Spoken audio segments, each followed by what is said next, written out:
The phone rang at 3:15 on a Wednesday afternoon when I was sitting in my cramped studio apartment, staring at the bare walls where my paintings used to hang. The caller ID showed Heritage Fine Arts Auction House, a name I didn't recognize. Normally, I would have let it go to voicemail, but something compelled me to answer. "Is this Mrs. Evelyn Taylor?" the voice asked, crisp and professional. "Yes, this is Evelyn. Mrs. Taylor, this is Donald King from Heritage Fine Arts. I'm calling about the artwork that was consigned to us recently under your name. There's been a remarkable discovery regarding their authentication and valuation that I believe will shock you." My hand trembled as I set down my coffee cup. The paintings. The collection my 3 grown offspring had mocked relentlessly as amateur junk and wannabe art before forcing me to sell them just 4 months ago. The pieces they'd dismissed as worthless garage sale finds that were embarrassing to even display. But to understand how I got to this moment, sitting alone with nothing but regret and empty picture frames, you need to know the story of how my own family convinced me I was a delusional dreamer clinging to worthless canvases, and how one phone call would prove that sometimes the people closest to you can be the most blind to your greatest treasures. Before we jump back in, tell us where you're tuning in from, and if this story touches you, make sure you're subscribed, because tomorrow I've saved something extra special for you. Mrs. Taylor, are you still there? Donald King's voice pulled me back from the flood of memories that had crashed over me the moment he mentioned my paintings.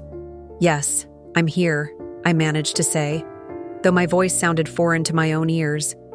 "Ma'am, I think you should come to our gallery immediately. What we've discovered about your collection requires an in-person discussion. This isn't something I can properly explain over the phone." As I hung up, I stared at the 4 bare walls of my studio apartment in downtown Seattle. The silence felt different now, charged with possibility and dread in equal measure. After 72 years of being told I was a foolish dreamer who couldn't tell real art from amateur doodles, someone was finally taking my collection seriously. But the timing felt like cosmic cruelty. Just 4 months ago, these same walls had been alive with color and emotion. 43 paintings had hung here, each one chosen with care, each one speaking to something deep in my soul that my family had never understood. Now there were only the rectangular shadows on the wallpaper where they used to live, like ghosts of beauty that had been exorcised from my life. The apartment itself was a testament to how drastically my world had shrunk. After selling my house in Queen Anne, the Victorian cottage where I'd displayed my collection for over 20 years, I'd been forced into this cramped space that my son Gary had found through his real estate connections.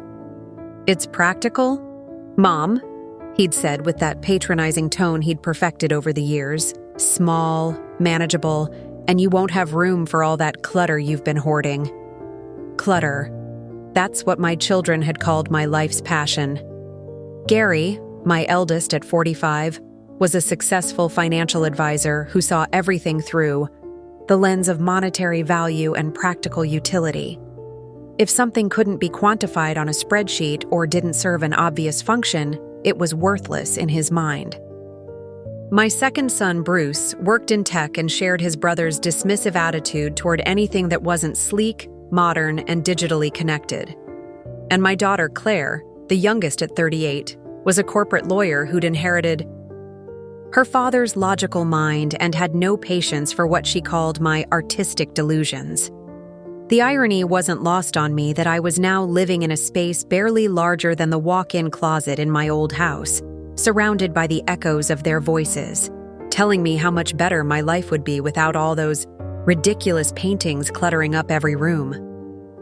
They'd presented their intervention as an act of love, a way to help their aging mother simplify her life and focus on practical matters like financial security and manageable living arrangements. But sitting here now, with Donald King's words still ringing in my ears, I couldn't shake the feeling that something monumental had just shifted in my understanding of everything that had happened over the past year. The paintings they'd forced me to sell weren't random purchases or impulsive buys. Each one had been acquired through years of careful study, research, and an eye for quality that I'd developed through decades of gallery visits, art history courses, and countless hours spent in museums. I'd started collecting in my 30s, drawn to lesser-known artists whose work spoke to me in ways I couldn't always articulate, but always trusted. There was the abstract piece by someone named Ruby Murphy that I'd discovered at a small gallery in Capitol Hill back in 1987. The gallery owner had barely known anything about the artist, but something in the bold brushstrokes and the way the colors seemed to vibrate against each other had made me feel alive in a way I'd never experienced before. I'd saved for 3 months to afford the $800 purchase price, money that my late husband Arthur had questioned but ultimately supported because he could see how much it meant to me. Then there was the landscape by Matthew Robinson that I'd found at an estate sale in Belltown. The family selling it had grouped it with furniture and household goods, pricing it at $150 as if it were decorative wallpaper rather than a serious work of art. But I'd recognized something in the technique, the way light played across the painted hills, that suggested this wasn't amateur work. I'd researched Robinson for weeks afterward, finding scattered references to his exhibitions in small West Coast galleries during the 1960s, but never enough information to fully understand his significance.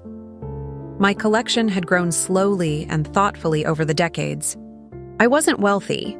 Arthur had been a high school principal, and I'd worked part-time as a museum docent. But we'd prioritized my art purchases the same way other couples might prioritize vacations or new cars. Every painting had been carefully researched, every purchase justified not just by emotional connection, but by my growing understanding of artistic movements, techniques, and the careers of artists who hadn't yet received widespread recognition. But my children had never seen it that way. To them, my collection was evidence of poor financial judgment and an inability to distinguish between valuable art and expensive decoration. They'd grown up surrounded by these paintings, but instead of developing appreciation, they'd developed embarrassment. Gary used to joke about bringing girlfriends home and having to explain why his mother had weird paintings covering every wall. Claire had once asked me why I couldn't just buy normal art from furniture stores like everyone else. Their dismissiveness had intensified after Arthur's death 3 years ago. Without my husband's gentle support and his willingness to defend my passion against their practical concerns, I'd found myself increasingly isolated in my appreciation for what I'd collected. The paintings that had once brought me daily joy began to feel like sources of family tension and proof of my supposed inability to make sensible decisions. When Gary had first suggested I should simplify my living situation, he'd focused on the practical challenges of maintaining a large house at my age. But his real target had always been my collection. "Mom, you've got thousands of dollars tied up in paintings that nobody understands or appreciates," he'd said during one of our increasingly frequent discussions about my future. That money could be providing security instead of just hanging on walls. The campaign to convince me to sell had been systematic and relentless. Claire had researched the costs of maintaining and insuring a large art collection, presenting me with figures that made my monthly expenses seem irresponsible.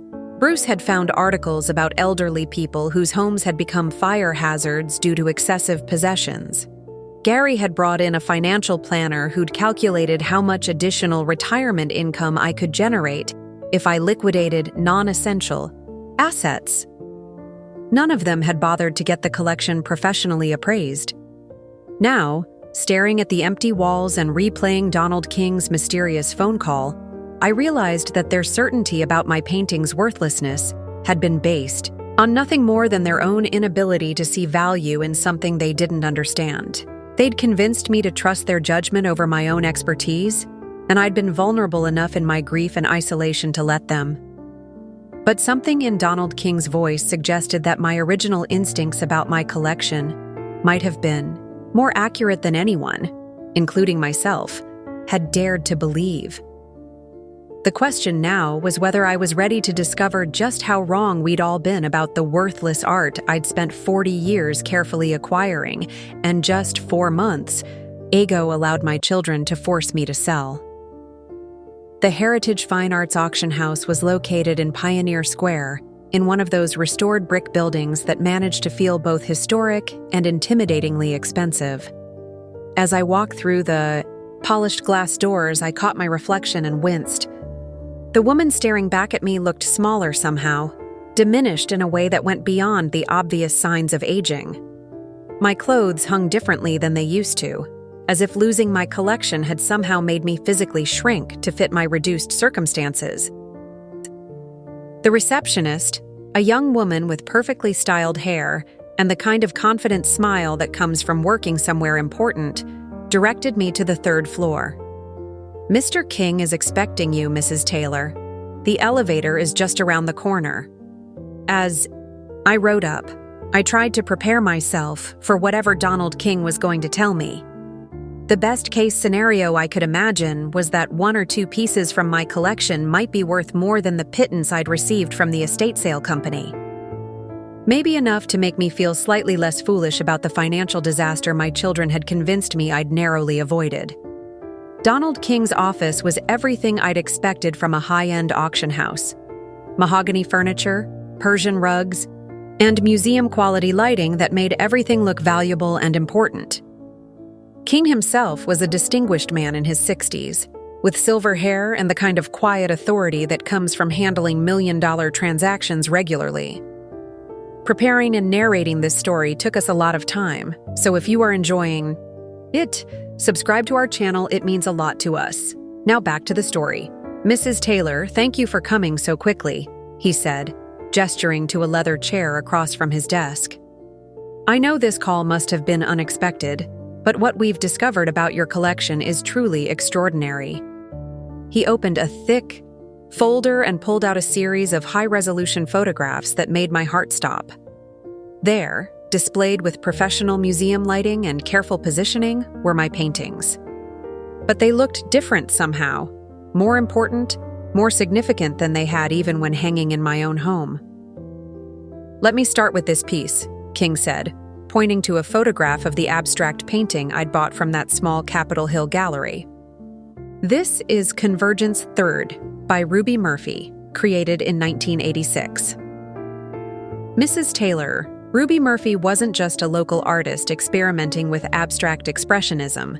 She was a student of Willem de Kooning and Jackson Pollock, part of the second generation of the New York School. Her work has been reassessed by art historians over the past 5 years, and pieces from this period are now selling for between $800,000 and $1.2 million. The room seemed to tilt around me. The painting I'd bought for $800 and lived with for over 30 years was worth more than $1 million? I gripped the arms of my chair, trying to process what he was telling me. "There's more," King continued gently, clearly recognizing my shock. "This landscape by Matthew Robinson, we've identified it as part of his Pacific Light series from 1967.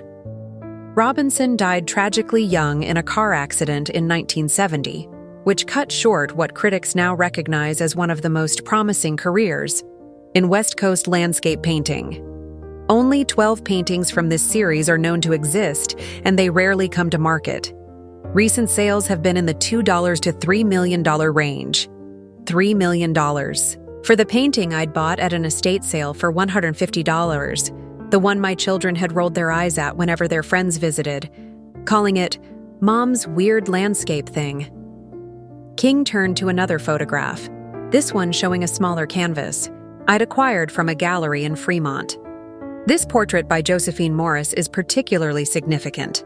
Morris was a contemporary of Georgia O'Keeffe, who focused on psychological portraiture during the 1940s and 50s. Her work was overshadowed during her lifetime by male contemporaries, but feminist art historians have been reassessing her contributions.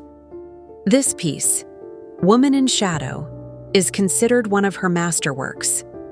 It sold at Sotheby's last year for $4.8 million. The numbers were becoming meaningless.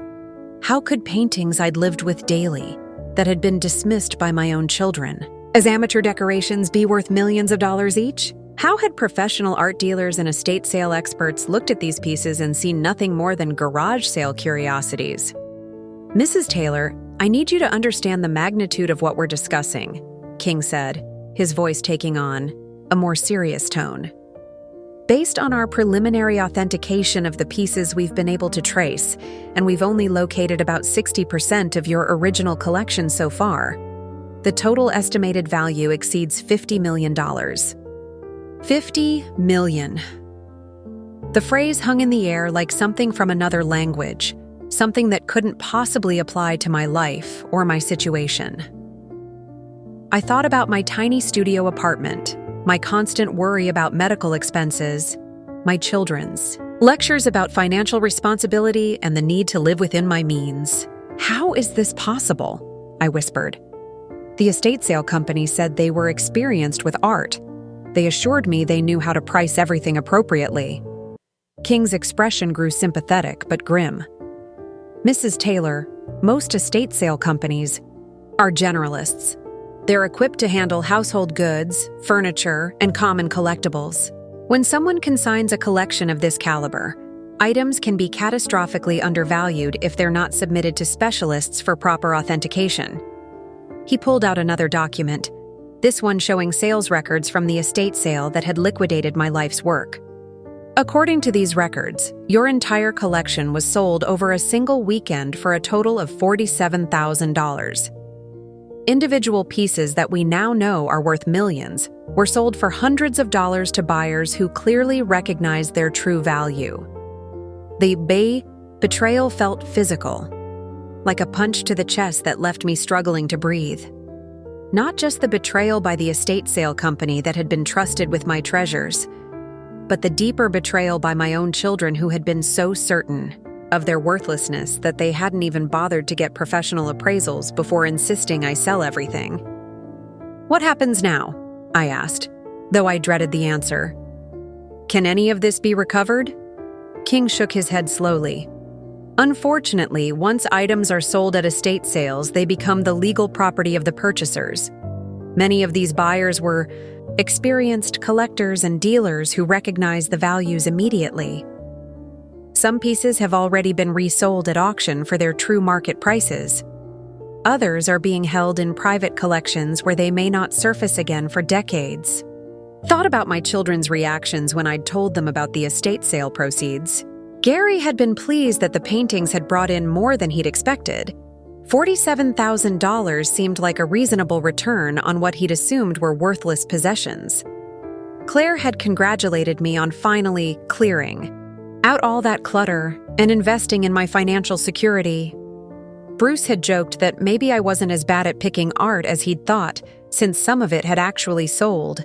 None of them had questioned why strangers would pay thousands of dollars for paintings they dismissed as amateur junk. None of them had wondered whether the estate sale company might have undervalued pieces that clearly had attracted serious buyers. They'd been so convinced of their own judgment that they'd never considered the possibility that they might be wrong. Now I was sitting in one of Seattle's most prestigious auction houses, learning that I'd essentially given away a fortune because my own family had been too arrogant to seek professional expertise before making life-altering decisions about my possessions. The studio apartment I'd been forced into suddenly felt like a prison cell. The simplified life my children had insisted would make me happier felt like a mockery. The financial security they'd promised would come from liquidating my worthless collection paled in comparison to what I'd actually owned. But more devastating than the financial loss was the realization that I'd betrayed my own instincts and expertise. For 40 years, I'd carefully built a collection based on knowledge, research, and an eye for quality that had proven to be remarkably accurate. And in 4 months of grief and family pressure, I'd let myself be convinced that none of it mattered.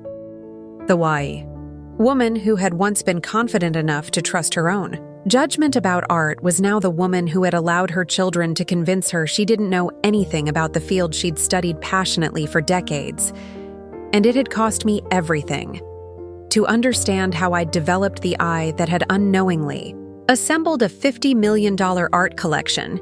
You need to know about the woman who first taught me to see beyond the surface of things.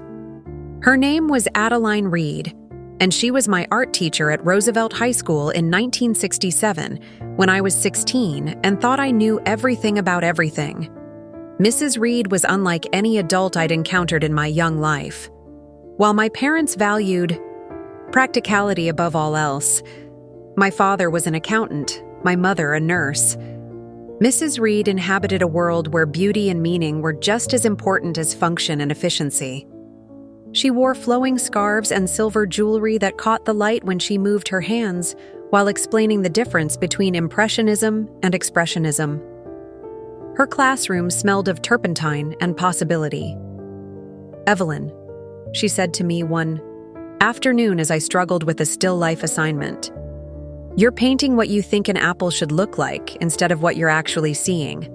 Art isn't about reproducing reality. It's about capturing truth." I'd been frustrated because my apple looked nothing like the perfect red sphere I had in my mind. Mrs. Reed guided my attention to the actual apple sitting on the table.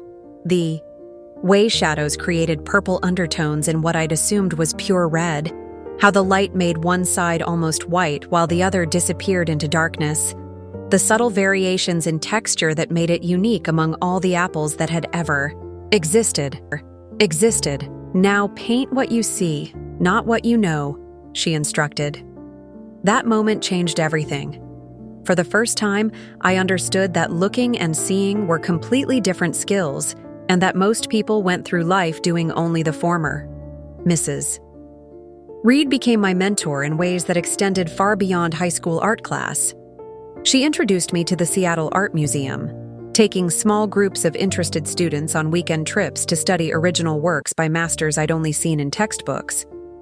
I remember standing in front of a Mark Rothko painting for the first time, initially dismissing it as just colored rectangles, until Mrs. Reed helped me understand how the layered paint created depth, how the colors seemed to breathe and pulse with their own internal light. "Great art doesn't announce itself with obvious beauty," she told me as we stood before the Rothko. "Sometimes the most profound pieces require you to slow down, to really look, to open yourself to experiencing something beyond your immediate understanding." She taught me to research artists' backgrounds, to understand the historical and cultural context that influenced their work, to recognize how personal struggles and social movements shaped artistic expression. Under her guidance, I learned that art wasn't just decoration or even just aesthetic pleasure. It was a form of communication across time and space, a way for human beings to share experiences that couldn't be captured in words.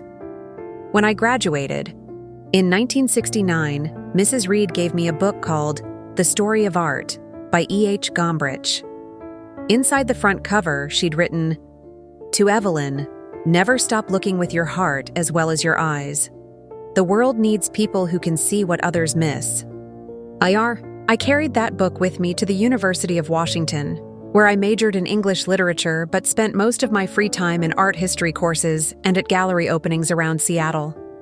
The city's art scene in the early 1970s was small, but vibrant, with young artists experimenting with new forms of expression and established galleries beginning to showcase regional talent alongside nationally known works. It was during this time that I first learned to trust my instincts about quality and authenticity. I'd spend hours in galleries, studying techniques and compositions, reading artists' statements and biographical information, slowly developing an internal sense of what made certain pieces more significant than others.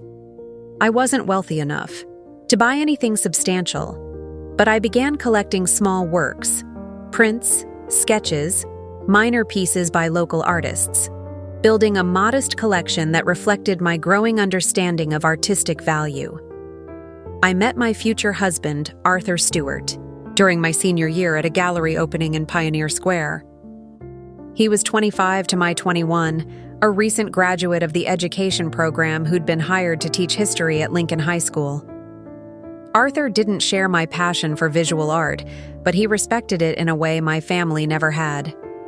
Where my parents saw my gallery visits and art history studies as impractical diversions from more serious pursuits, Arthur saw them as evidence of intellectual curiosity and cultural sophistication that he admired. "You see things in paintings that I never would have noticed," he told me after I'd spent 20 minutes examining the brushwork in a landscape that had caught my attention. It's like having a translator for a language I don't speak. When we married in 1973, Arthur encouraged me to continue developing my expertise, even though we couldn't afford major purchases on a teacher's salary and my part-time work at the university library. He understood that my interest in art wasn't about acquisition for its own sake, but about engaging with culture and history in a way that enriched our lives beyond material comfort. Our first significant art purchase came in 1976, when I discovered a small painting by an artist named Scott Scott at a gallery in Belltown. The piece was a study of Seattle's waterfront during the industrial era, painted with a precision and attention to atmospheric effects that reminded me of the Hudson River, school painters I'd studied in college. The gallery owner knew little about Scott beyond the fact that he'd been active in the Pacific Northwest during the 1940s and 50s, but something in the technique and composition suggested this wasn't amateur work. I spent weeks researching Scott, eventually discovering that he'd studied at the Art Students League in New York before returning to Seattle, where he'd painted the changing landscape as the city transformed from a frontier town to a major port. His work had been exhibited in several regional shows during the 1950s, but he'd died young and his paintings had been scattered among private collectors. Arthur and I saved for 3 months to afford the $400 purchase price, money that my parents questioned, but that felt like an investment in something larger than ourselves. When we hung the painting in our small apartment, it transformed the space in a way that no amount of conventional decorating could have achieved. That purchase taught me several crucial lessons that would guide my collecting for the next 4 decades. First, that regional artists could produce work of national significance even if they hadn't achieved widespread recognition. Second, that careful research often revealed historical and artistic importance that wasn't immediately obvious. Third, that trusting my eye and my instincts about quality was more reliable than depending on established market prices or critical consensus. Over the following years, as Arthur's teaching career advanced and my own part-time work at various museums and galleries provided both income and access to art world knowledge, I continued refining my ability to spot exceptional work by lesser-known artists. I learned to recognize the subtle differences between amateur and professional techniques, to identify the influence of major artistic movements in the work of regional painters, to understand how historical circumstances had affected both the creation and preservation of certain types of art. My collection grew slowly and thoughtfully. Each purchase was carefully considered not just for its aesthetic appeal, but for its place in the broader context of American art history. I wasn't trying to acquire famous names or guaranteed investments. I was building a collection that reflected my understanding of artistic quality and historical significance, pieces that spoke to me personally while also representing important moments in the development of regional and national artistic traditions. By the time my children were born in the early 1980s, I'd established myself as someone with genuine expertise in American art, particularly the work of Pacific Northwest artists who'd been overlooked by major museums and collectors. Gallery owners began calling me when they acquired pieces they couldn't identify, and I occasionally wrote articles for regional art publications about artists whose work I'd researched extensively. But my children grew up taking my expertise for granted, seeing it as an eccentric hobby rather than a serious intellectual pursuit. They never understood that their mother wasn't just someone who liked pretty pictures, but someone who'd spent decades developing the knowledge and eye that had guided the assembly of what would prove to be one of the most significant private art collections on the West Coast. The foundation Mrs. Reed had helped me build in high school, the ability to see what others missed, to look beyond surface appearances, to trust my instincts about quality and authenticity, had served me well for over 40 years. Until the moment when grief and family pressure made me forget everything she'd taught me about the importance of seeing clearly. The 1980s and 1990s were my golden years of collecting, when everything I'd learned about art history, technique, and market dynamics finally came together in a way that allowed me to build something truly significant. Arthur had been promoted to assistant principal at Lincoln High School, providing us with enough financial stability to make more substantial art purchases, while my part-time work as a docent at the Seattle Art Museum had evolved into consulting, work for smaller galleries and private collectors. It was during this period that I developed what other collectors would later describe as an almost supernatural ability to spot undervalued masterpieces. But there was nothing supernatural about it. It was the result of 20 years of systematic study, careful observation, and the kind of patient research that most people weren't willing to undertake. My breakthrough came in 1984, when I discovered what would become the cornerstone of my collection at an estate sale in Capitol Hill. The deceased had been a retired Boeing engineer, whose widow was selling off decades of accumulated possessions. Most of the attendees were looking for furniture and household goods, but I'd learned to scan estate sales for artwork that families might not recognize as valuable. Hanging in the deceased man's study, almost hidden behind a collection of engineering manuals, was a medium-sized abstract painting that made my heart race the moment I saw it. The brushwork was confident and expressive, with layers of paint built up in a way that created incredible depth and movement. The color palette, deep blues transitioning to vibrant yellows with hints of red breaking through, showed a sophisticated understanding of how colors could interact to create emotional resonance. The signature in the lower right corner read R. Murphy, 86, but there was no identification card or provenance information.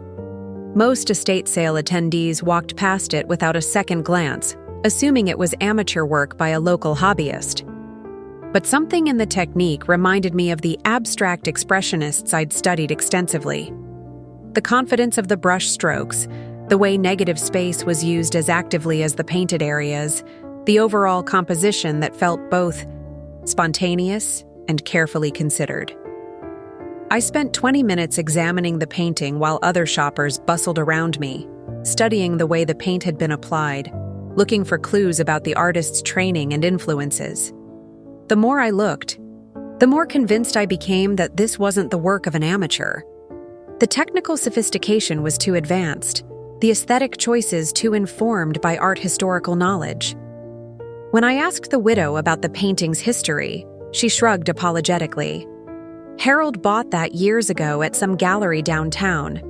I never really understood it, to be honest. He said he liked the colors, but it's always looked like a mess to me. The painting was priced at $200, which seemed reasonable even if it turned out to be by an unknown artist. But my research instincts were fully activated. I purchased it immediately, then spent the next 3 weeks tracking down everything I could find about R. Murphy. What I discovered changed my understanding of how much significant art was hiding in plain sight, dismissed or forgotten because the artists hadn't achieved mainstream recognition. Ruby Murphy had indeed been a serious artist, a student of Willem de Kooning, who'd moved to Seattle in the 1970s after spending a decade in New York's art scene. She'd had several gallery shows in the Pacific Northwest, but her career had been cut short by a battle with alcoholism that led to her early death in 1989. The painting I'd bought for $200 was from her most productive period, when she was creating work that art critics were now recognizing as bridging the gap between second-generation abstract expressionism and the emerging neo-expressionist movement. Similar pieces were starting to appear in museum collections and high-end galleries, priced in the tens of thousands. But more importantly, the Ruby Murphy discovery taught me that my instincts about quality were reliable, even when I couldn't immediately identify the artist or historical context. I'd recognized sophisticated technique and genuine artistic vision, despite having no prior knowledge of Murphy's work or reputation. This success gave me the confidence to trust my eye more completely, leading to a series of acquisitions throughout the late 1980s that would prove to be extraordinarily prescient. I began frequenting not just established galleries, but also estate sales, small auction houses, and even garage sales, always looking for that combination of technical excellence and emotional authenticity that marked serious artistic work. In 1987, I found a landscape painting at an estate sale in Ballard that exemplified everything I'd learned about recognizing overlooked masterpieces. The piece showed the Olympic mountains at sunset, but painted with a precision and attention to atmospheric effects that elevated it far above typical landscape work. The artist's signature read M. Robinson, and the painting was priced at $150, grouped with decorative household items. The widow selling her husband's possessions told me he'd bought the painting somewhere in California during a business trip in the 1960s, but she had no other information about its origins. What struck me immediately was the quality of the brushwork, the way the artist had captured the subtle color variations in the mountain peaks, how the foreground vegetation was suggested rather than literally depicted, the overall composition that created a sense of space and light that felt almost photographic in its accuracy while remaining unmistakably painterly. I spent months researching Matthew Robinson, eventually discovering that he'd been part of a group of California plein air painters who'd worked in the tradition of the early 20th century California Impressionists. Robinson had died young in a car accident in 1970, which had prevented his work from gaining the recognition it deserved during the revival of interest in California landscape painting that occurred in the 1980s. The painting I'd bought for $150 was from Robinson's most mature period, when he'd developed a technique that combined traditional plein air approaches with more contemporary understanding of color theory and composition. Art historians were beginning to recognize Robinson as one of the most talented painters of his generation, someone whose early death had deprived American landscape painting of a major voice. By the early 1990s, I'd developed a reputation among Seattle's gallery owners and collectors as someone with an exceptional eye for quality and potential value. Gallery directors would call me when they acquired pieces they couldn't identify, knowing that I'd researched extensively and might be able to provide historical context or authentication assistance. This recognition led to more sophisticated collecting opportunities. Instead of relying solely on serendipitous discoveries at estate sales, I began receiving advance notice of important collections being liquidated, invitations to private sales, and offers from dealers who knew I was a serious collector with both knowledge and financial resources.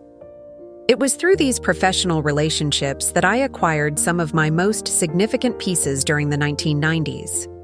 The Josephine Morris portrait came from a dealer in Portland who'd recognized it as an important work, but needed someone with the expertise to properly research its provenance and significance. The dealer knew I'd written articles about overlooked women artists of the mid-20th century and offered me first refusal on the piece. My research into Josephine Morris revealed that she'd been a contemporary of Georgia O'Keeffe who'd focused on psychological portraiture during the 1940s and 1950s. Morris had been largely forgotten after her death, overshadowed by male contemporaries and dismissed by critics who hadn't recognized the sophistication of her approach to representing inner emotional states through careful attention to facial expression and body language. The portrait I acquired, Woman in Shadow, was one of Morris's masterpieces, a work that demonstrated her ability to capture psychological complexity through subtle variations in light and shadow. The subject's face was partially obscured, but the visible features conveyed a sense of introspection and melancholy that felt both specific to its historical moment and universally human. By 2000, I'd assembled a collection of 43 paintings that represented my understanding of American art history, particularly the work of regional artists who'd been overlooked by major museums and collectors. Each piece had been carefully researched and chosen not just for its aesthetic appeal, but for its historical significance and technical excellence. What I didn't realize was that my systematic approach to collecting, the combination of visual intuition, historical research, and willingness to look beyond established reputations, had resulted in a collection that would prove to be extraordinarily valuable as art historians began reassessing the contributions of previously overlooked artists. I'd spent 30 years developing expertise that allowed me to recognize masterpieces before the art world caught up to their significance. But I'd never imagined that the paintings covering my walls represented one of the most important private collections of 20th century American art on the West Coast. That knowledge would come later, in a phone call that would reveal just how accurate my eye had been all along. The house on Queen Anne Hill that Arthur and I purchased in 1995 was more than just our dream home. It was the perfect gallery for the collection I'd spent 2 decades carefully assembling. The 1920s Tudor revival had the kind of architectural details that complemented serious artwork. High ceilings with crown molding, built-in display niches, and large windows that provided the natural light essential for properly viewing paintings. Arthur had been promoted to principal of Lincoln High School, and my consulting work for galleries and private collectors had evolved into a steady income stream that supplemented his educator's salary quite comfortably. For the first time in our marriage, we had both the space and financial resources to display my collection in a way that honored its significance while creating a living environment that felt more like a private museum than a typical suburban home. The transformation of the house into a showcase for American art became my full-time passion project. I spent months planning the placement of each piece, considering how natural light would affect the colors at different times of day, how the architectural features of each room would complement specific paintings, how the overall flow of the collection would create a coherent narrative about American artistic development. The living room became the showcase for my most significant abstract works. The Ruby Murphy painting that had started my serious collecting, Journey, hung above the fireplace, its bold colors and dynamic composition serving as the room's focal point. Nearby, I arranged several smaller abstracts by Pacific Northwest artists whose work showed the influence of the New York school while maintaining distinctly regional characteristics. The dining room featured my collection of portraits and figurative works, including the Josephine Morris piece that had become one of my most prized possessions. The way afternoon light streamed through the west-facing windows created perfect illumination for Morris's subtle use of shadow and highlight to convey psychological depth. My study displayed the landscape paintings, with the Matthew Robinson piece positioned where I could see it while working at my desk. The painting's depiction of the Olympic Mountains at sunset never failed to inspire me, reminding me daily of the connection between artistic vision and the natural beauty that surrounded us in the Pacific Northwest. Even the hallways and smaller rooms were carefully curated, with works by lesser-known but equally talented artists creating a comprehensive survey of 20th century American art that most museums would have envied. Each piece was properly lit, climate-controlled, and positioned to be seen at its best advantage. The house quickly became known in Seattle's art community as an essential destination for anyone interested in American painting. I began hosting monthly salon evenings, inviting gallery owners, museum curators, art critics, and serious collectors to view the collection and discuss trends in American art. These gatherings became legendary in local cultural circles, attracting visitors from Portland, San Francisco, and even New York, who'd heard about the remarkable private collection hidden away in a Queen Anne Hill Tudor. Dr. Iris Kelly, the chief curator at the Seattle Art Museum, became a regular attendee and eventually a close friend. "Evelyn, you've assembled something truly extraordinary here," she told me during one of these evenings, standing before a grouping of Depression-era paintings that showed how regional artists had responded to national economic crisis.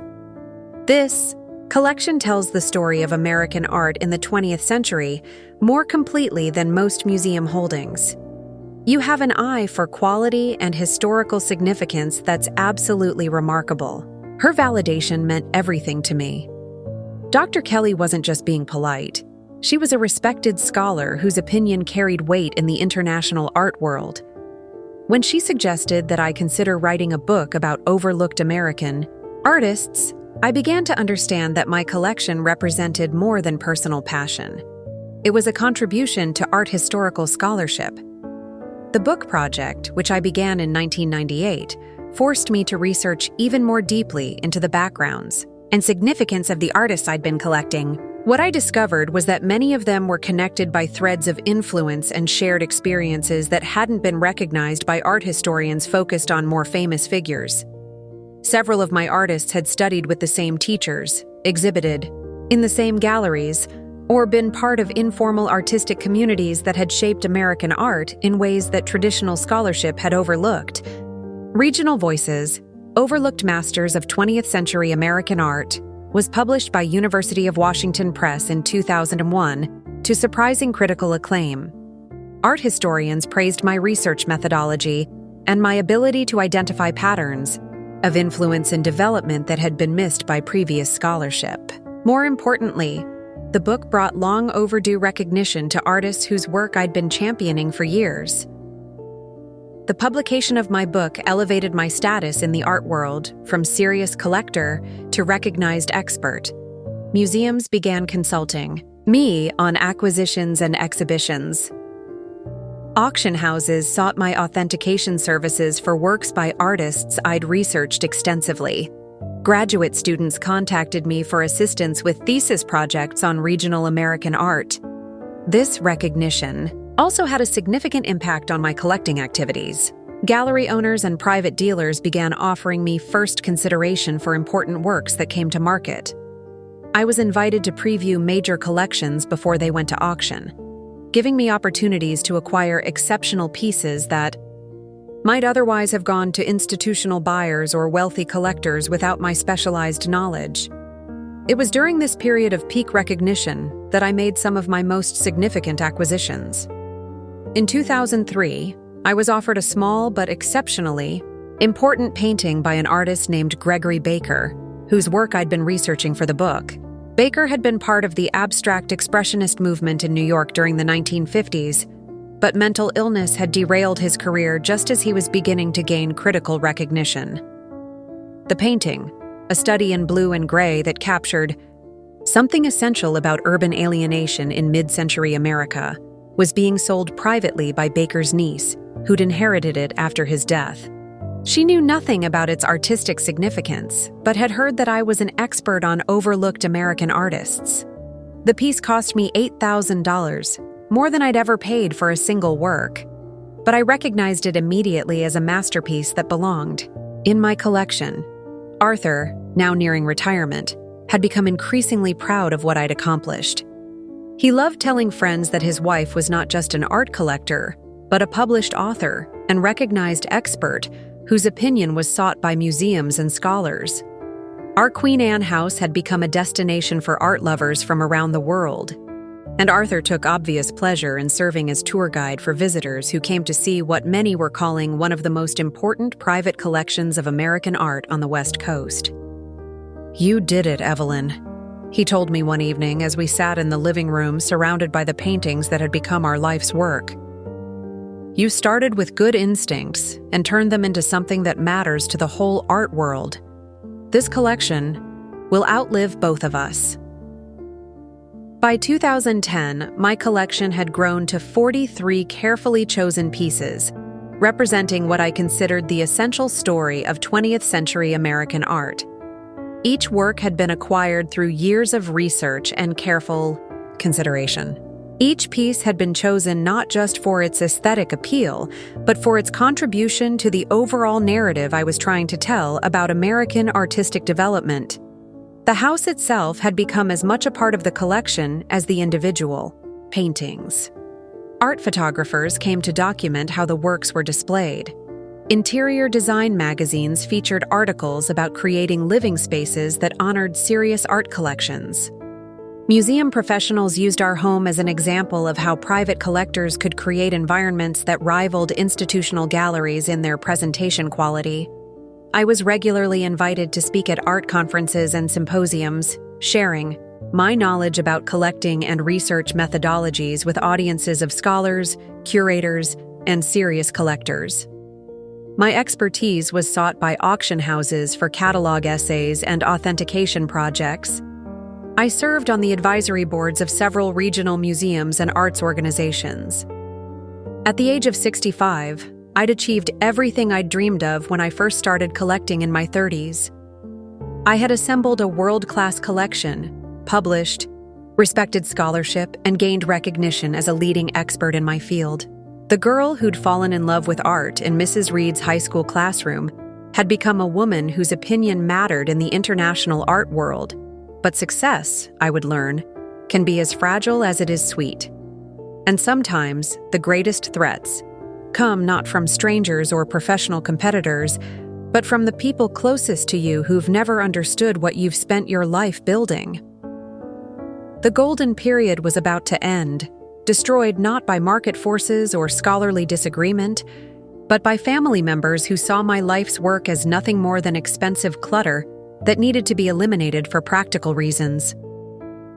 Arthur's death in 2018 would mark the beginning of the end of everything I'd worked so hard to create. The first.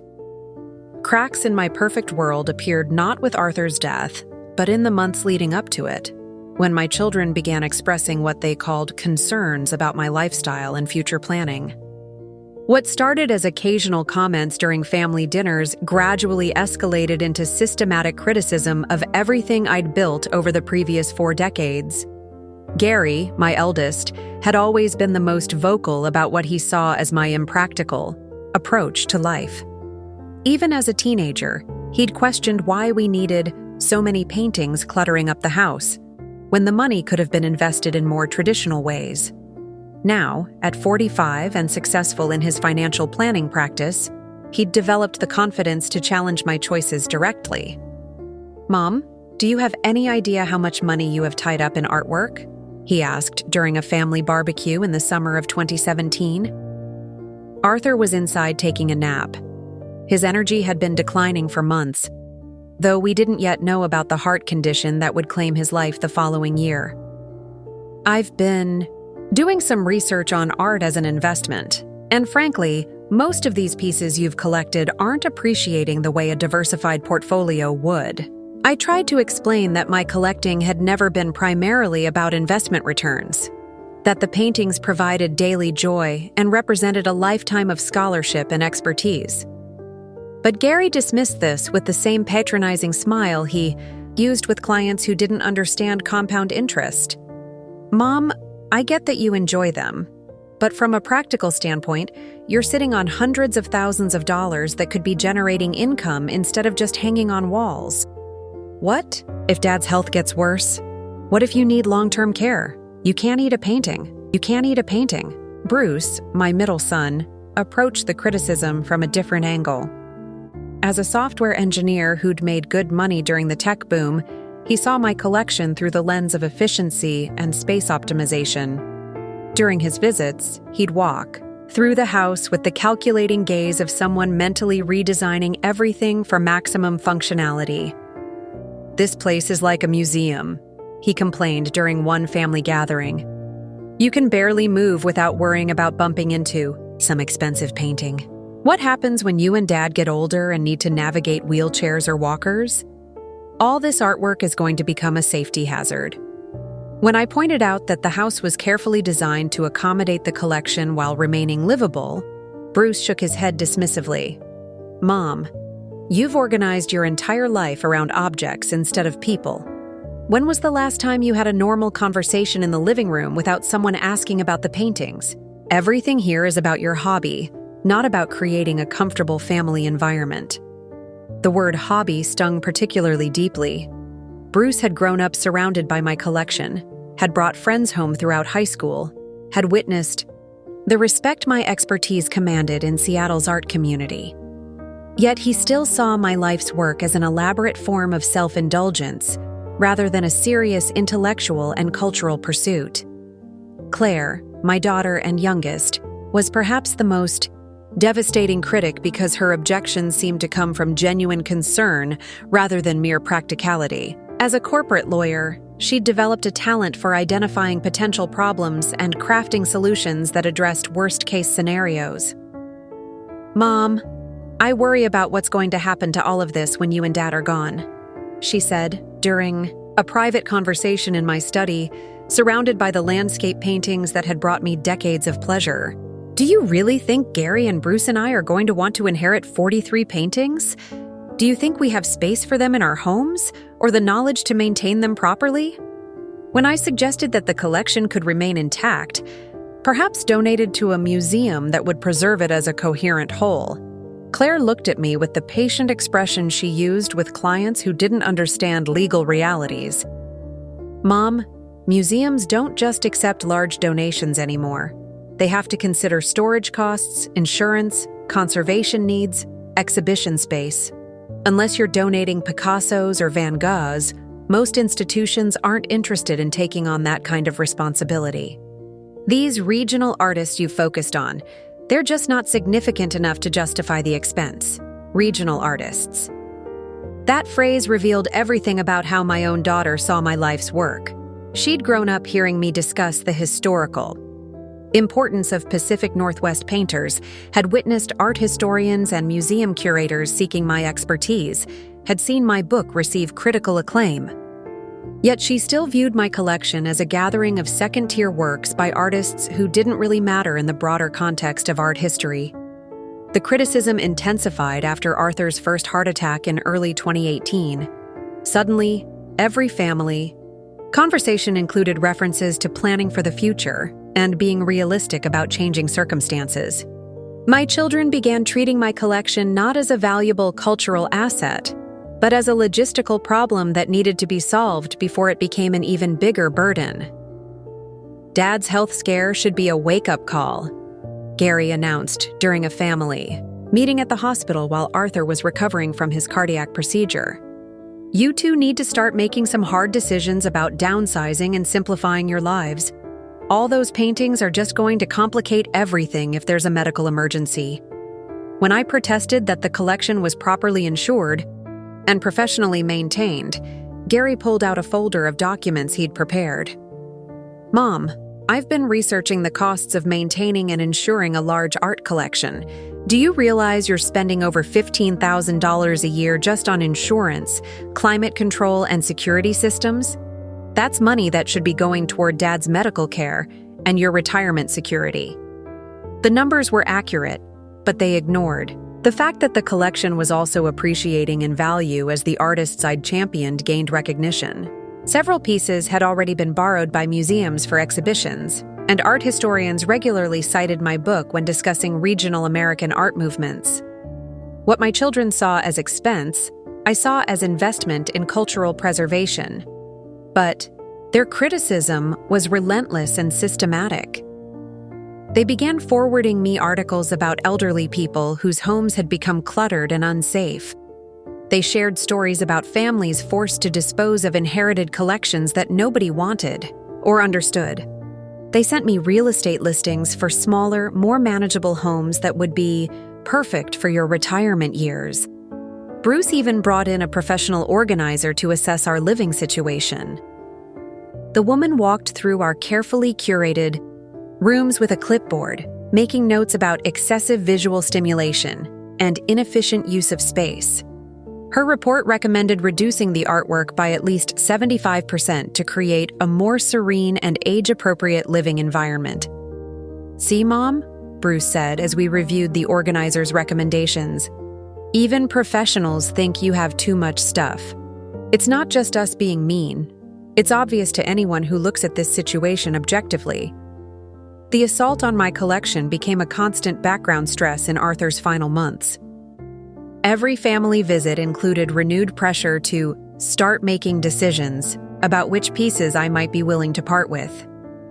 Every conversation about Arthur's health somehow circled back to concerns about how I'd manage alone in a house full of valuable objects that require constant attention.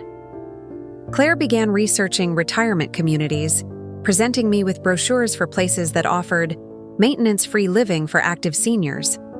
The apartments in these facilities were small, clean, and designed for people who'd supposedly outgrown the need for personal possessions beyond basic furniture and a few sentimental keepsakes.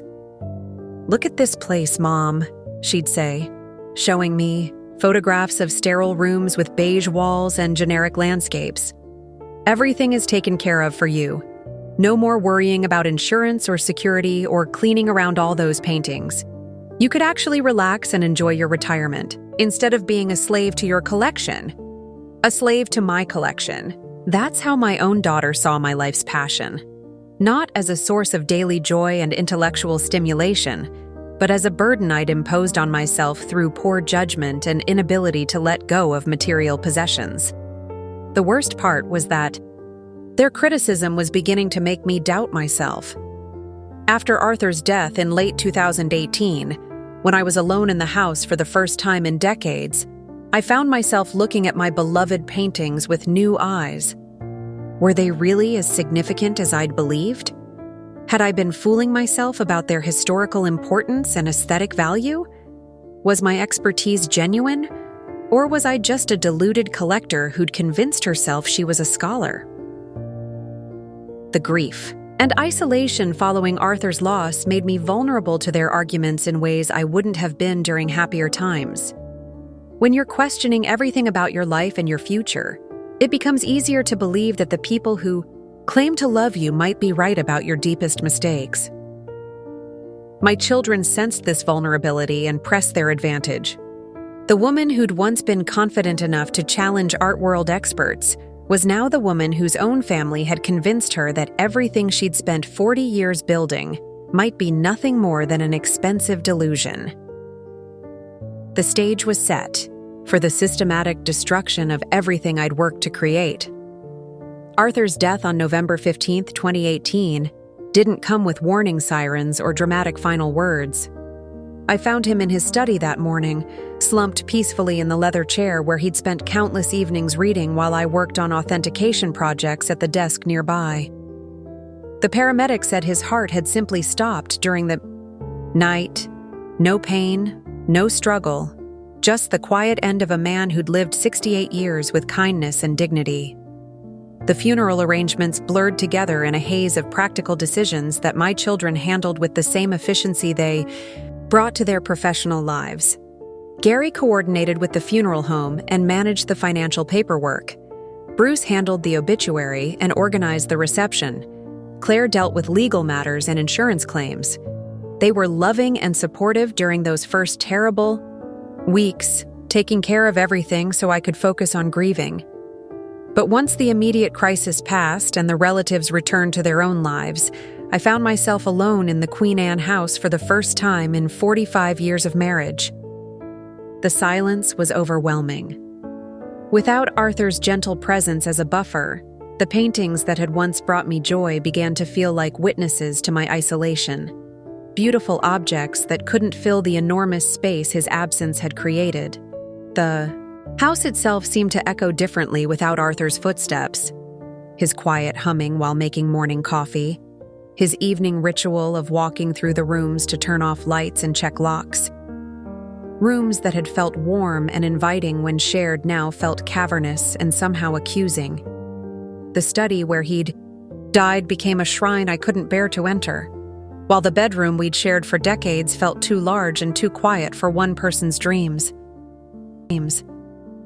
My daily routines, so carefully structured around caring for the collection and maintaining our home, suddenly felt pointless and exhausting. Why was I spending hours each week dusting frames and monitoring humidity levels for paintings that no one else would see or appreciate? Why was I researching authentication details for artists whose work my own family dismissed as regional curiosities? What was the purpose of maintaining a world-class collection in a house where I now ate dinner alone every night? The isolation was profound in ways I hadn't anticipated. Arthur had been not just my husband, but my intellectual companion, the person who'd encouraged my collecting from the beginning and supported my evolution into a recognized expert. He'd been genuinely interested in my research, proud of my publications, and eager to share our collection with visitors who appreciated what we'd built together. Without him, I had no one to discuss new discoveries with, no one to debate attribution, questions with, no one who cared whether I'd correctly identified the influence of Hans Hofmann on a particular abstract work or successfully traced the provenance of a Depression-era landscape. The expertise that had once connected me to a broader community of scholars and collectors now felt like specialized knowledge that nobody in my immediate world valued or understood. My children visited regularly during those first months, but Their presence often made the loneliness worse, rather than better. They moved through the house like tourists in a museum they didn't particularly want to visit, polite about the collection, but clearly uncomfortable with the sheer quantity of artwork surrounding them. Where Arthur had seen beauty and cultural significance, they saw maintenance problems and financial complications. "Mom, you need to think about your future more practically," Gary said during one of his weekly check-in visits, looking around the living room with barely concealed impatience. "This house is way too big for one person, and honestly, all these paintings are just making it feel like a mausoleum instead of a home." His comment stung because it contained a grain of truth I was reluctant to acknowledge. The collection that had once been a source of daily pleasure was beginning to feel like a responsibility I maintained out of habit rather than joy. Without Arthur to share the experience of living with great art, the paintings had become beautiful objects that I cared for mechanically, going through the motions of conservation and documentation, without the intellectual excitement that had once driven my passion. Bruce approached my situation from a different angle, focusing on practical safety concerns that played on my growing anxieties about aging alone. "What if you fall and can't reach the phone?" he asked during one visit, surveying the carefully arranged furniture that maximized viewing angles for specific paintings. "What if there's a break-in and thieves target all this valuable artwork? You're sitting here alone with millions of dollars in art and no security system that's really adequate for this level of risk." His questions tapped into fears I'd been trying to suppress. Living alone at 70 was different from the confident independence I'd enjoyed in my 30s and 40s. Every unusual sound at night made me wonder if someone was trying to break in. Every minor dizzy spell made me imagine falling and lying helpless for hours among my beloved paintings. The house that had once felt like a sanctuary was beginning to feel like a trap filled with valuable objects that made me a target for criminals and a source of constant worry. Claire's approach was the most psychologically sophisticated, and therefore, the most damaging. As a lawyer trained in negotiation and persuasion, she understood how to present her concerns in ways that seemed to address my emotional needs rather than just practical considerations. "Mom, I'm worried that you're isolating yourself with all these paintings instead of connecting with people," she said during a conversation in the kitchen, away from the artwork that filled every other room. "When was the last time you had friends over for dinner? When was the last time you joined a book club or took a class or did anything that wasn't related to maintaining this collection?" Her questions forced me to confront the reality that my social life had become almost entirely centered around the art world.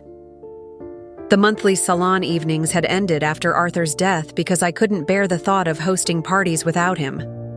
My friendships with other collectors and museum professionals were based on shared intellectual interests that felt hollow without Arthur's enthusiastic participation. I'd become a widow whose primary relationships were with objects rather than people. The holidays were particularly brutal. Christmas 2018, our first without Arthur, exposed just how much my life had narrowed around the collection and the marriage that had sustained it. My children came for Christmas dinner, but they seemed eager to leave as soon as politeness allowed. They'd grown up in this house surrounded by these paintings, but now they acted like visitors uncomfortable with their surroundings rather than family members coming home. "It's so quiet here," Claire commented, as we sat in the living room after dinner, surrounded by masterpieces that felt more like museum pieces than parts of a living environment. "Don't you get lonely rattling around in all this space by yourself?" I did get lonely. Desperately, achingly lonely in ways that the most beautiful paintings in the world couldn't address. But admitting that felt like betraying everything Arthur and I had built together, like acknowledging that our shared passion had been somehow insufficient or misguided. The winter months stretched endlessly, filled with maintenance routines that felt increasingly mechanical. I dusted frames and monitored climate controls and updated insurance records, but the joy that had once accompanied these tasks was gone. The paintings looked the same, but I was seeing them through the lens of my children's criticism and my own growing doubts about whether maintaining this collection was worth the isolation it seemed to require. By spring 2019, I'd begun to question everything about my life and my choices. Had I been selfish to prioritize collecting over other relationships? Had Arthur and I created an artificial world centered around objects instead of people? Was my expertise as meaningful as I'd believed? Or was I just a woman who'd convinced herself that her hobby was more important than it actually was? The grief counselor I'd started seeing suggested that these doubts were normal parts of the mourning process, that major life changes often triggered reconsideration of long-held beliefs and priorities. But her reassurances felt hollow when weighed against the daily reality of living alone in a house full of paintings that nobody else understood or appreciated. My children sensed my vulnerability and began intensifying their suggestions about downsizing and simplifying. They presented their recommendations with increasing urgency, as if my mental health and physical safety depended on making radical changes to how I lived. The woman who'd once been confident enough to challenge art world experts about attribution and significance was now the woman who lay awake at night, wondering if her own family might be right about her deepest convictions. Grief had made me susceptible to arguments I would have dismissed during happier times, and my children were preparing to use that susceptibility to convince me that everything I'd spent 40 years building was actually a burden that needed to be eliminated for my own good. The stage was set for the systematic dismantling of my life's work, and I was too broken by loss to mount an effective defense. The intervention began in earnest on a rainy Saturday morning in March 2019, when all three of my children arrived at the house carrying coffee, pastries, and what Gary called a comprehensive plan for Mom's future. They'd clearly coordinated their approach, and I realized later that they'd probably been planning this confrontation for weeks, waiting for the right moment when grief had made me vulnerable enough to consider options I would have rejected immediately. During happier times, Claire had brought a leather portfolio that looked disturbingly similar to the ones she used for important client presentations. Gary carried a manila folder thick with financial documents and market analyses. Bruce had his laptop and a small projector, suggesting this was going to be more than a casual family discussion. "Mom, we need to have a serious conversation about your situation here," Gary began, settling into Arthur's favorite chair with an authority that made my chest tighten. "We've all been worried about you rattling around in this big house by yourself, and we think it's time to consider some changes that would make your life easier and safer." They'd set up their presentation in the dining room, clearing space on the table among the paintings that had witnessed countless family meals and celebrations. The irony wasn't lost on me that they were planning to dismantle my life while surrounded by the artwork they saw as the primary obstacle to my well-being. Claire opened her portfolio and pulled out a thick report bound in blue covers.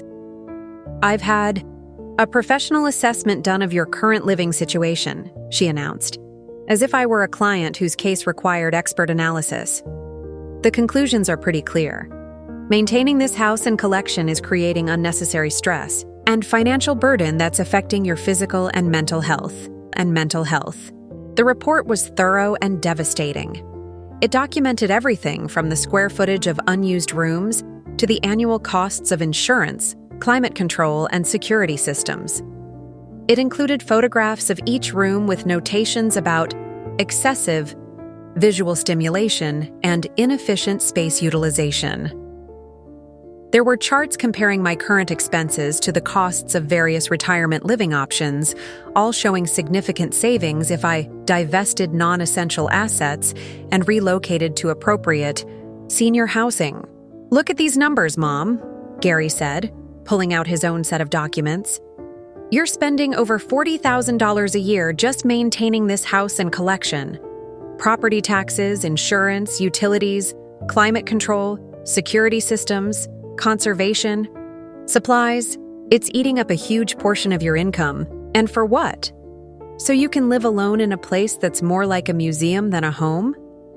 Bruce had set up his laptop and was projecting images onto the white wall next to a beautiful landscape by Matthew Robinson. The contrast between the sterile, Presentation slides and the painting's subtle beauty made me feel nauseated, as if I were watching my life's passion being dissected by accountants. "Here's what we're proposing," Bruce said, clicking through slides that showed floor plans of retirement communities and assisted living facilities. Sunrise Manor in Bellevue has apartments specifically designed for active seniors.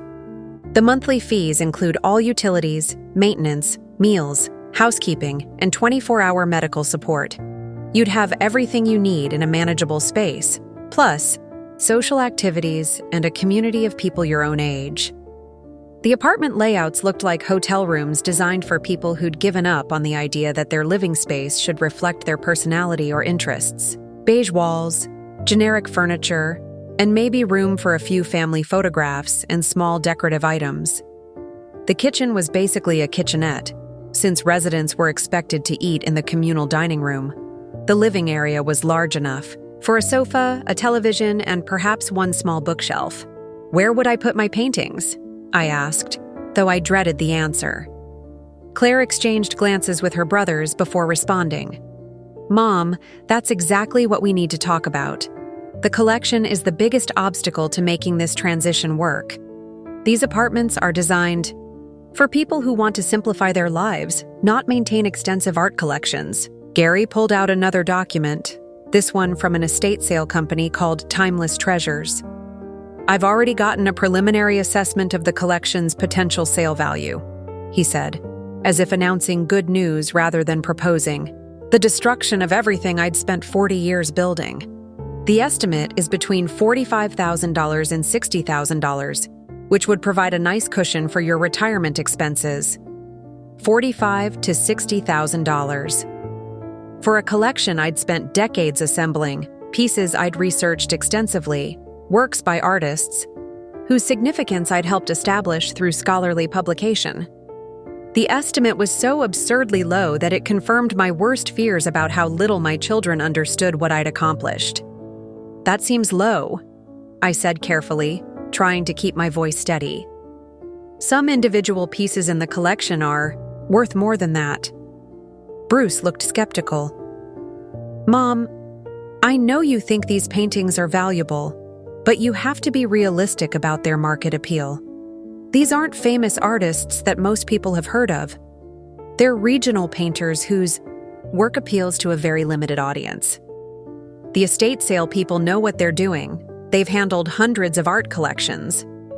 The dismissal was casual and absolute. 40 years of expertise, a published book on American art, recognition from museum professionals, invitations to speak at academic conferences.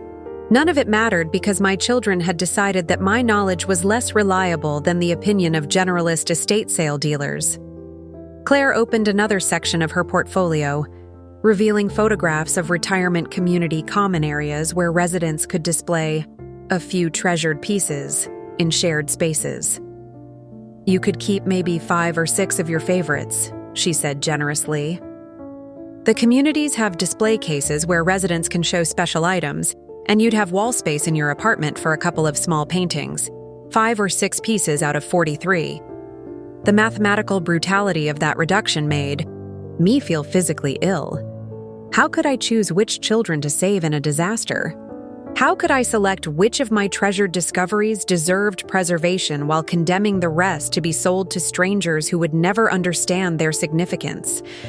I know this is a lot to process," Gary said, sensing my distress but interpreting. It is normal resistance to change rather than horror at what they were proposing. "But Mom, you have to think about your future realistically. What happens if you have a medical emergency? What if you fall and can't get help?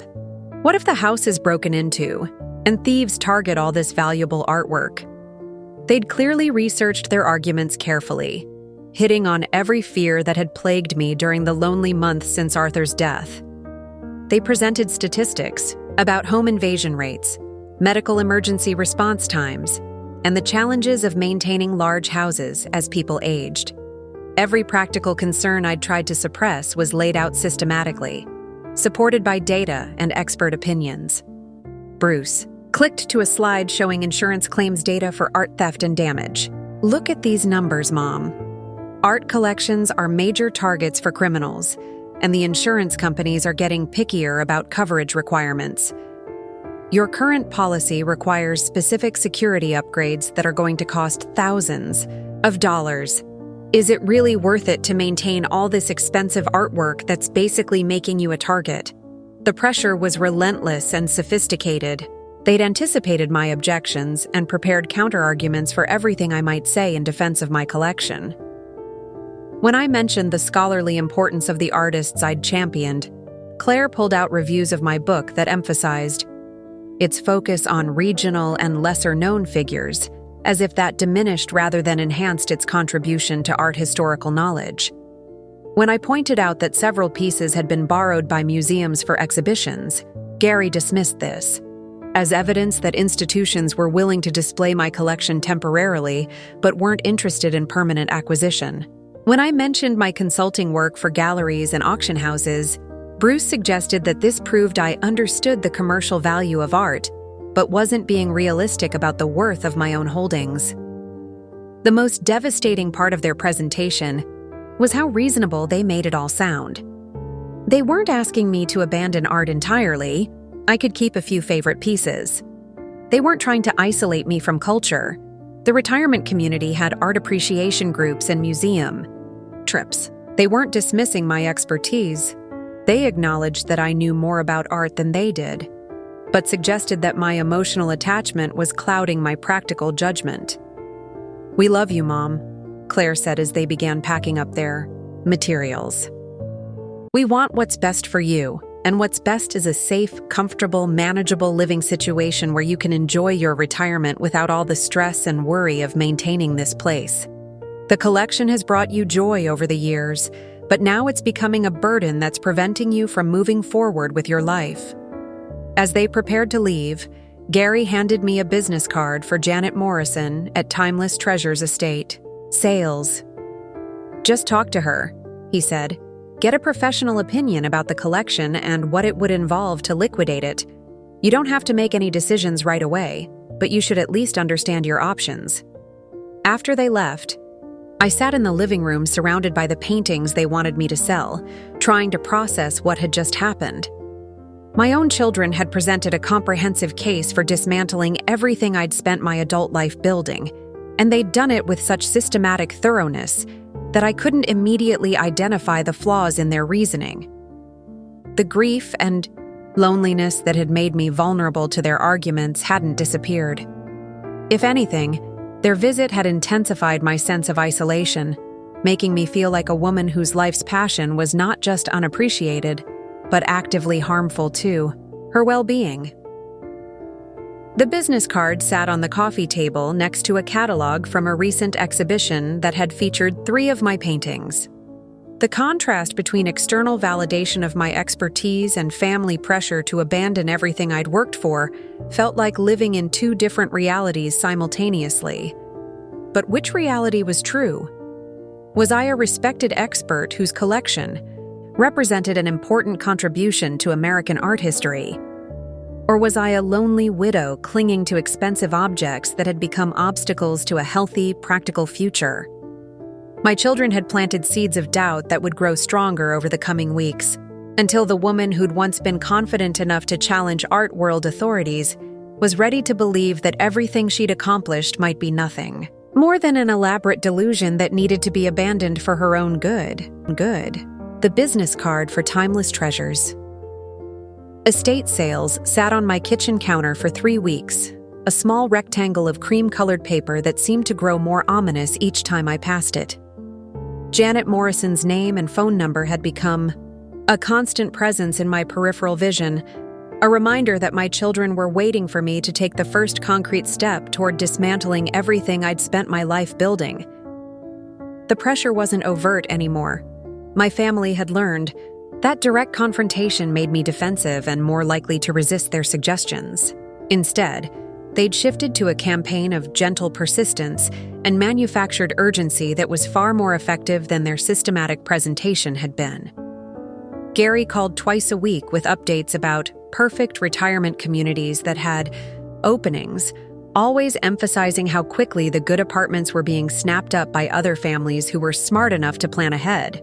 Bruce sent me articles about home security systems and medical alert devices, each one subtly reinforcing the message that living alone in a large house was becoming increasingly dangerous for someone my age. Claire forwarded real estate listings that showed how much money I could make by selling the Queen Anne house, always with notes about how the extra income would provide peace of mind for your golden years. But the most insidious pressure came from their expressions of concern about my mental health and social isolation. During their weekly visits, they'd comment on how quiet I seemed, how I didn't appear to be taking care of myself properly, how I spent too much time alone with just the paintings for company.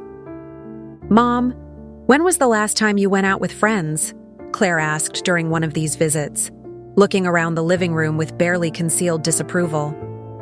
"When was the last time you did something fun that didn't involve dusting picture frames or researching dead artists?"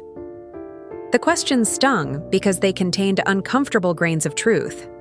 Since Arthur's death, I had become increasingly isolated from social activities that didn't revolve around my collection. The monthly salon evenings had ended, my correspondence with other collectors had dwindled, and I'd declined several invitations to gallery openings and museum events because they felt too painful without Arthur's companionship. But my children interpreted this natural response to grief as evidence that my attachment to the collection was unhealthy, preventing me from moving forward with my life in productive ways. They began suggesting that selling the paintings might actually be therapeutic, a way of letting go of the past and embracing new possibilities for connection and happiness. "Maybe getting rid of all this stuff would help you start fresh," Bruce suggested during one visit, using the word stuff with the casual dismissiveness that always made me wince. "You could make new friends at the retirement community, take up new hobbies, maybe even travel without worrying about leaving all these valuable paintings unprotected." The constant repetition of their concerns was wearing down my resistance in ways I didn't fully recognize at the time. When you hear the same criticisms over and over from people who claim to love you, when every conversation somehow circles back to the same supposed problems, you begin to question your own judgment even when you know your critics are wrong about fundamental facts.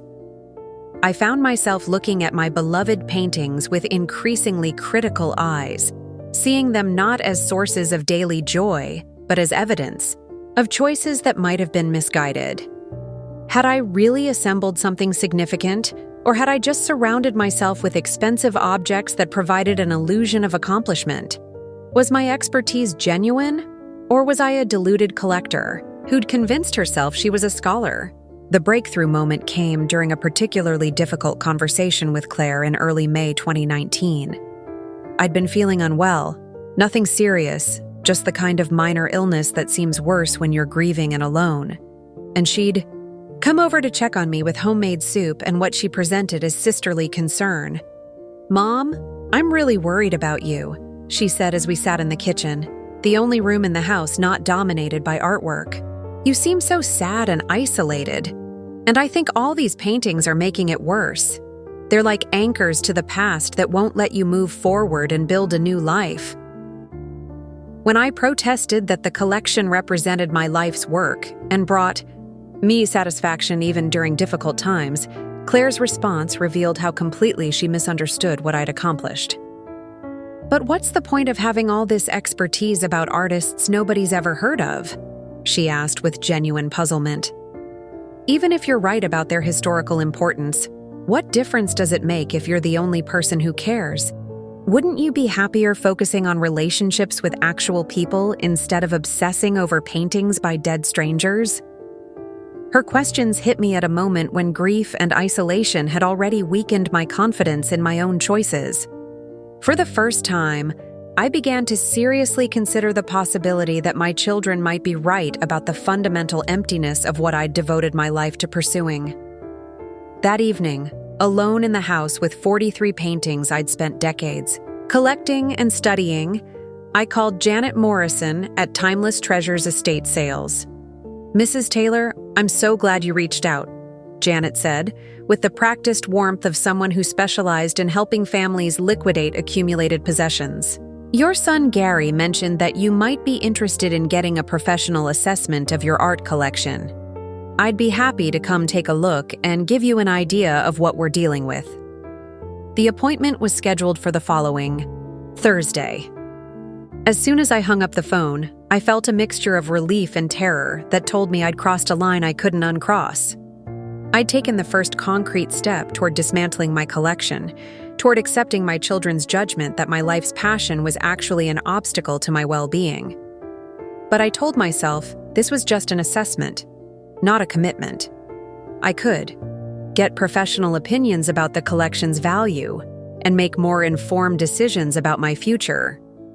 Maybe Janet Morrison would recognize the significance of what I'd assembled and help me understand how to preserve it while also addressing my family's practical concerns. The days leading up to Janet's visit were filled with a strange combination of anticipation and dread. I found myself walking through the house, looking at each painting as if seeing it for the last time, trying to memorize details I'd taken for granted during the decades when I'd assumed these works would always be part of my daily environment. The Ruby Murphy abstract that had started my serious collecting looked different now, its bold colors and confident brushstrokes seeming to ask why I was considering abandoning everything I'd learned about recognizing artistic significance. The Matthew Robinson landscape appeared to question whether I really believed the expertise I'd developed over 40 years was less reliable than my children's opinions about practical living arrangements. But the doubts my family had planted were stronger than my own accumulated knowledge. Every time I felt a surge of confidence about the collection's importance, I heard Gary's voice asking what difference it made if the artists weren't famous enough for most people to recognize. Every time I admired a particularly beautiful passage of paint or remembered the satisfaction of correctly attributing an unsigned work, I heard Claire asking whether I was choosing objects over relationships, the past over the future. Janet Morrison arrived on schedule, a pleasant woman in her 50s who moved through my house with the brisk efficiency of someone who'd evaluated thousands of estates over her career. She carried a clipboard and digital camera, making notes and taking photographs of each piece with professional detachment that made my treasures look like inventory items being cataloged for disposal. "You have some nice pieces here," she said after completing her survey, using the same tone she might have used to comment on a decent collection of household goods. "The frames alone are worth something, and there are definitely buyers for this type of regional artwork. I'd estimate the total collection at somewhere between $45,000 and $60,000, assuming we price everything to move during a weekend sale." The figures matched Gary's preliminary research, confirming that professional estate sale dealers saw my collection as a modest assemblage of regional curiosities rather than the significant gathering of overlooked masterpieces I'd believed I'd assembled.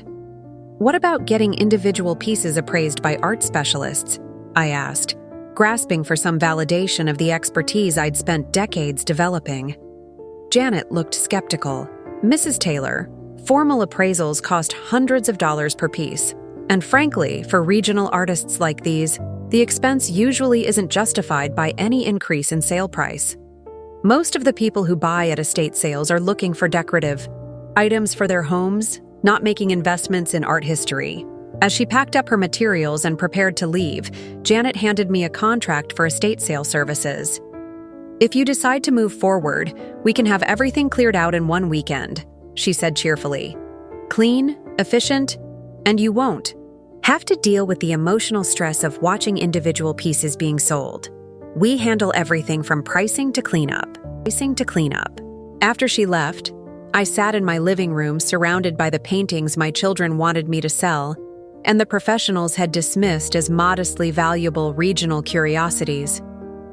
The contract sat on the coffee table next to exhibition catalogs that featured my work and scholarly articles that cited my research. Two different versions of reality, and I was no longer certain which one was true. The woman who'd once been confident enough to challenge museum curators about attribution was now the woman who'd invited strangers to evaluate her life's work and found it wanting. The collector who'd spent 40 years developing expertise was now the elderly widow whose own family had convinced her that knowledge was less important than practical convenience. The decision to proceed with the estate sale felt inevitable now, not because I was certain it was right, but because the alternative, continuing to resist my children's practical concerns while living alone with objects that professional dealers saw as unremarkable, seemed more difficult than simply accepting that everything I'd believed about my collection might have been a beautiful delusion. I signed the contract the next morning, sealing the fate of 43 paintings I'd spent decades acquiring and loving. The point of no return had been reached not through dramatic confrontation, but through the slow erosion of confidence that comes when grief makes you vulnerable to other people's certainties about your deepest convictions. The estate sale was scheduled for the second weekend in June 2019, giving Janet Morrison and her team 4 weeks to prepare what she called a complete liquidation event. The phrase sounded clinical and efficient, like a surgical procedure that would remove something diseased rather than the systematic dismantling of everything that had made my house feel like home. My children were thrilled with the timeline.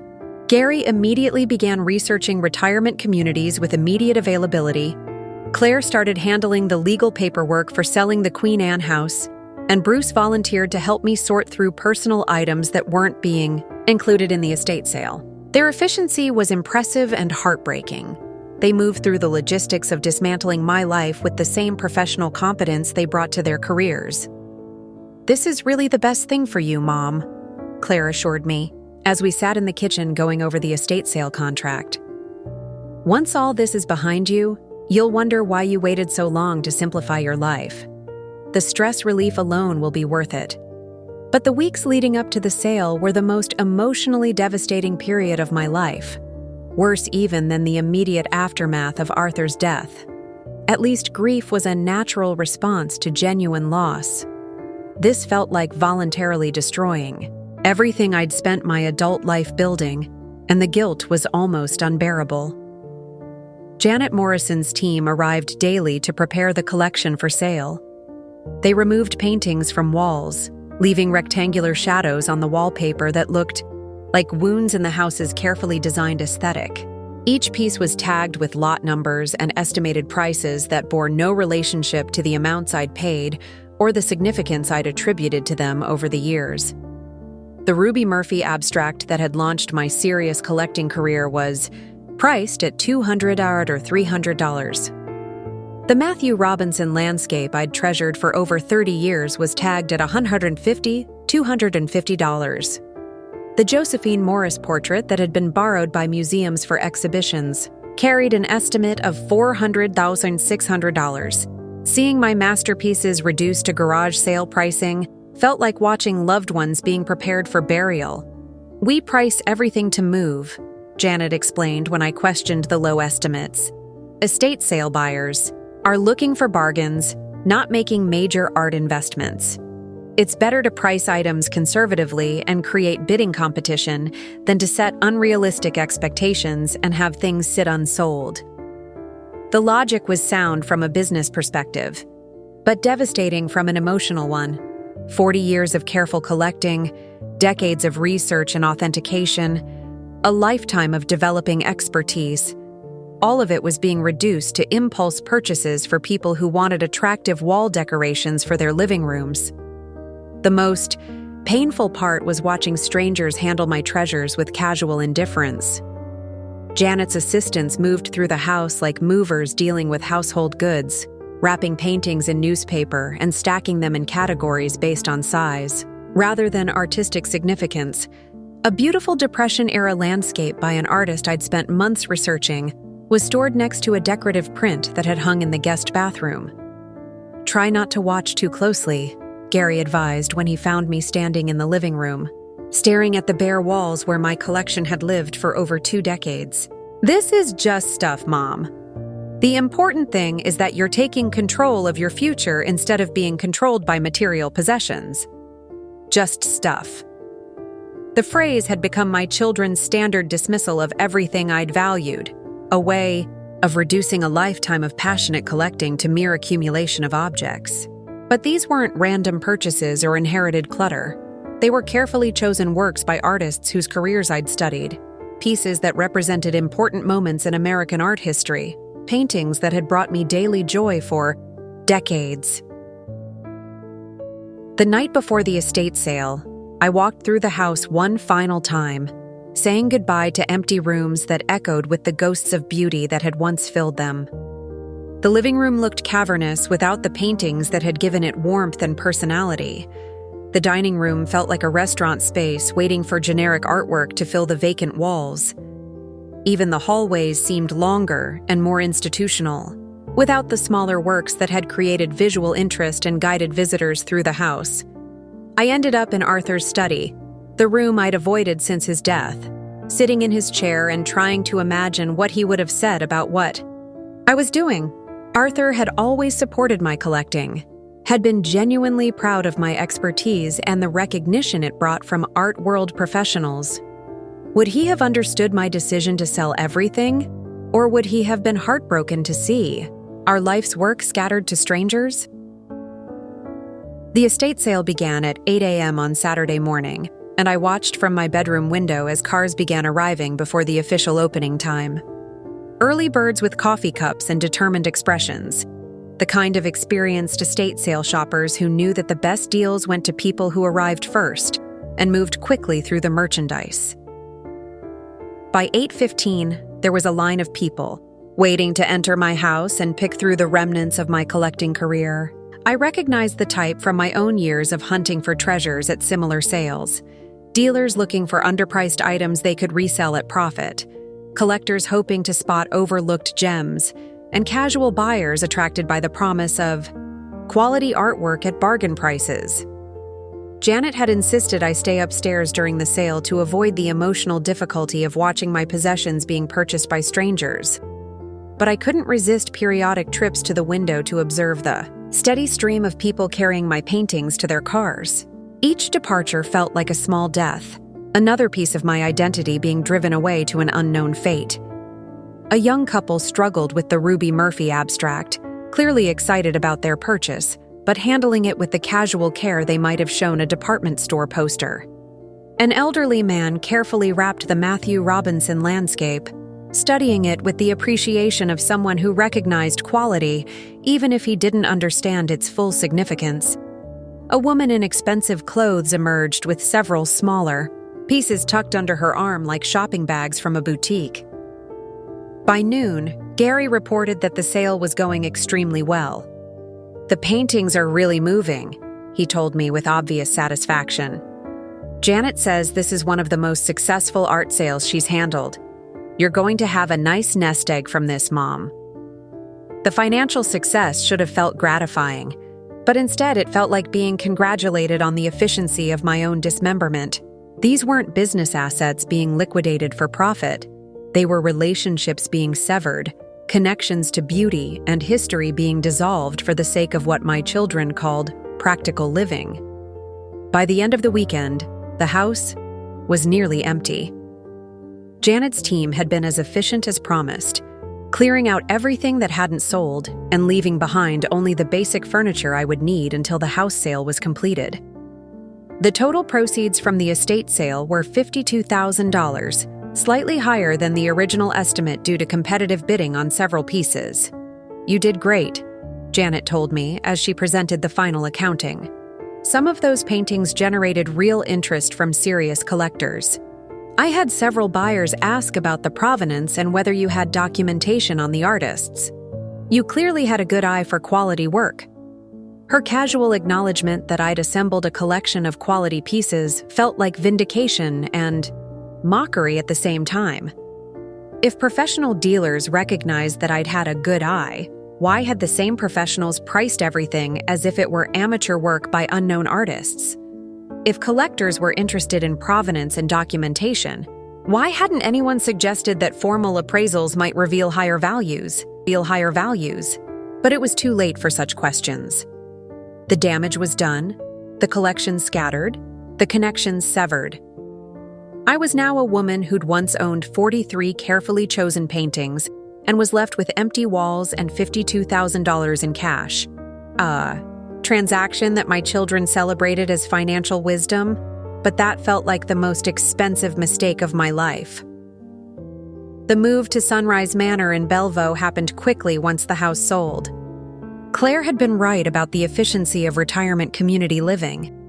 Everything was handled by staff members, from meal preparation to housekeeping to maintenance. My new apartment was clean, safe, and designed for people who'd supposedly outgrown the need for personal possessions beyond basic furniture and a few sentimental keepsakes.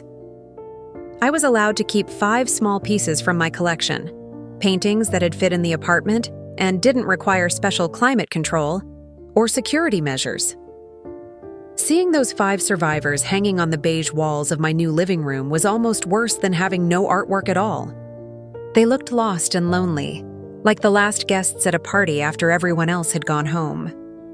The other residents at Sunrise Manor were pleasant enough, mostly women my age or older who'd made similar transitions from family homes to managed living. They welcomed me politely into their routines of bridge games, television watching, and organized activities that felt designed to keep elderly minds occupied rather than engaged. "Did you have hobbies before you moved here?" asked my neighbor Nora Green as we sat in the community room one afternoon. She was working on a jigsaw puzzle of a European castle, the kind of mindless activity that seemed to consume hours of every day at Sunrise Manor. "I collected art," I replied, then immediately felt foolish for using the past tense as if my expertise had died with the sale of my collection. "Oh, how nice," Nora said without looking up from her puzzle pieces. "I used to garden, but you can't do much of that here. The maintenance staff handles all the outdoor work. Used to garden, used to collect." The conversations at Sunrise Manor were filled with past tenses, as if moving here required abandoning not just possessions but passions. The residents spoke of their former lives with the resigned acceptance of people who'd been told their active years were behind them. The most difficult adjustment wasn't the institutional meals or simplified activities, or even the loss of privacy that came with managed living. It was the complete absence of discovery in my daily life. For decades, my days had been punctuated by small revelations, noticing new details in a familiar painting, researching the background of an intriguing artist, learning something unexpected about the historical context of a work in my collection. Sunrise Manor, every day was identical to the last. Meals at scheduled times, activities designed for the lowest common denominator, entertainment that required no thought or engagement. The predictability that Claire had promised would bring peace instead brought a crushing sense of meaninglessness. I tried to maintain connections to my former life by reading art magazines and keeping up with gallery exhibitions, but the pleasure of discovery was tainted by the knowledge that I no longer had anywhere to display new acquisitions or anyone to share my insights with. The expertise I'd spent 40 years developing felt like a foreign language I could still speak, but had no one to converse with. 6 months into my residence at Sunrise Manor, I realized that my children had been wrong about what would make me happy in retirement. They'd seen my collection as a burden and assumed that removing it would bring relief and freedom. Instead, it had brought emptiness and a kind of spiritual exhaustion that made each day feel like something to be endured rather than experienced. The woman who'd once been excited to wake up and see what discoveries the day might bring was now the woman who lay in a narrow institutional bed, counting the hours until acceptable bedtime in a place where nothing ever changed and nothing ever mattered beyond the basic maintenance of existence. I'd traded a lifetime of passion for the promise of security, and the exchange rate had been more brutal than anyone had calculated. Sitting in Donald King's office at Heritage Fine Arts Auction House, staring at photographs of my former collection displayed with museum-quality lighting, I felt the full weight of what had been lost crashing over me like a physical blow. $50 million. The number was so staggering that it felt abstract, like discussing the national debt rather than the actual value of paintings that had hung in my living room for decades. "Mrs. Taylor, I need you to understand that this isn't just about monetary value," Donald continued, his voice gentle but urgent. Your collection represented one of the most significant private holdings of 20th century American art on the West Coast. Several of these pieces are now being recognized as masterworks that belong in major museum collections. He pulled out a letter from the Museum of Modern Art in New York, requesting information about the Ruby Murphy abstract that had launched my collecting career. MoMA has been trying to acquire a piece from Murphy's Convergence series for their permanent collection. The painting you bought for $800 and sold for $85 is now worth over $1 million, and it's historically significant enough that major institutions are competing to acquire it. The irony was devastating. I'd spent 40 years developing the expertise to recognize exactly this kind of overlooked significance, and I'd been more accurate in my judgments than I'd ever imagined. The artists I'd championed, the techniques I'd studied, the historical connections I'd traced, all of my scholarship had been validated in the most dramatic way possible, but only after I'd been convinced to abandon everything I'd worked to build. How did this happen? I asked, my voice barely above a whisper. How did professional estate sale dealers miss values this significant? Donald's expression grew grim. Estate sale companies are generalists, Mrs. Taylor. They're equipped to handle household goods and common collectibles, but they lack the specialized knowledge needed for serious art authentication. When someone consigns a collection of this caliber, items get catastrophically undervalued if they're not submitted to proper specialists. He pulled out sales records from Timeless Treasures, the company Janet Morrison had represented as experienced with art collections.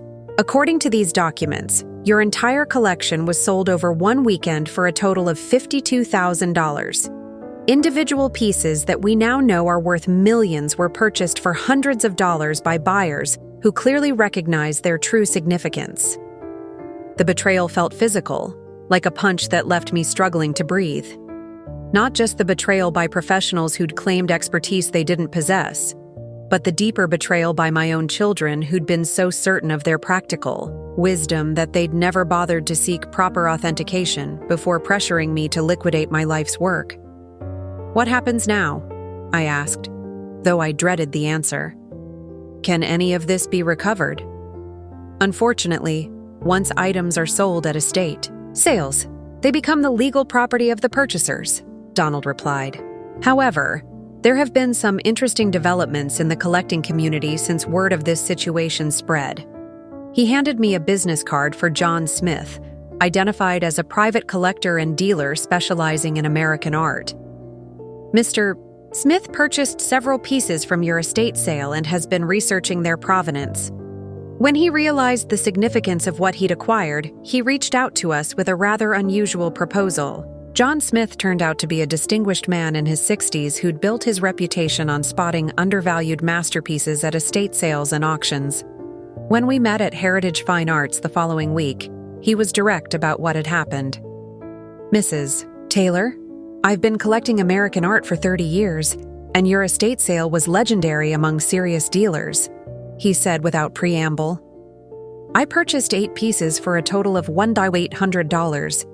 Their authenticated value is over $12 million. The numbers were surreal, but John's honesty was refreshing after months of being told by family and professionals that my expertise was worthless sentiment. I made a career out of recognizing undervalued art, he continued, but your collection was different. The quality and historical significance of what was being sold for garage sale prices was extraordinary. It wasn't just lucky finds, it was a systematic undervaluation of museum-quality works. He pulled out photographs of the pieces he'd acquired, including the Josephine Morris portrait that had been one of my most treasured possessions. I've spent the past 6 months researching the provenance and significance of these works. Mrs. Taylor, your scholarship was impeccable. Every piece I've investigated has proven to be exactly what you understood it to be. An important work by an under-recognized artist. The validation was overwhelming. After months of being told by my children that my expertise was delusional, after being dismissed by estate sale professionals as a sentimental collector, here was a respected dealer, confirming that my knowledge had been not just accurate, but remarkably prescient. "I have a proposition," John said, handing me a legal document. "I'm prepared to return 3 of the most significant pieces to you at no cost, and I want to split the proceeds from selling the others at their true market values. It won't restore your full collection, but it's a start toward making this situation right." The pieces he was offering to return included the Josephine Morris portrait, a stunning landscape by an artist named Roger Roberts, and a small but important abstract work that I'd discovered at a garage sale in 1995. Combined with the sale proceeds from the other works, the recovery would be worth over $2 million. But more valuable than the money was John's next proposal. "Mrs. Taylor, I'd like to offer you a consulting position with my gallery. Your eye for quality and your research skills are exactly what this field needs. What happened to you could be prevented for other collectors if estate sale companies had access to experts like yourself." The irony was almost overwhelming. The woman who'd been convinced her expertise was worthless was now being offered a job based on the same knowledge her family had dismissed as amateur hobby enthusiasm. Donald King had a similar offer from Heritage Fine Arts. "We'd like you to work with us on estate evaluations and authentication projects," he said. "Your experience with overlooked American artists could prevent other collectors from suffering similar losses." Within 6 months, my new career as an AIHA art authentication consultant was thriving. Estate sale companies throughout the Pacific Northwest began requesting my services, and I'd prevented losses totaling over $3 million for various clients. The expertise my children had dismissed as worthless sentiment was proving to be a valuable professional skill that improved with age rather than diminishing. The financial recovery allowed me to move out of Sunrise Manor into a comfortable apartment in Seattle's Capitol Hill neighborhood, surrounded by galleries and museums that appreciated my knowledge. I began building a new collection, smaller but more focused, with each piece properly documented and authenticated. More importantly, I reconnected with the community of scholars and collectors I'd abandoned during my dark period of self-doubt. Dr. Iris Kelly from the Seattle Art Museum invited me to serve on their acquisitions committee. Art history graduate students began contacting me for assistance with research projects. Gallery owners sought my opinion on attribution questions and potential acquisitions. "You've become something of a legend," laughed Paisley Morgan, a gallery owner in Pioneer Square who specialized in Pacific Northwest artists. "Your story has made every serious collector in the region more careful about estate sales and more insistent on proper authentication." The legend status was bittersweet. I'd achieved recognition in the collecting community, but it had come through spectacular loss rather than successful acquisition. Still, if my experience could prevent other collectors from making similar mistakes, perhaps some good could come from the disaster.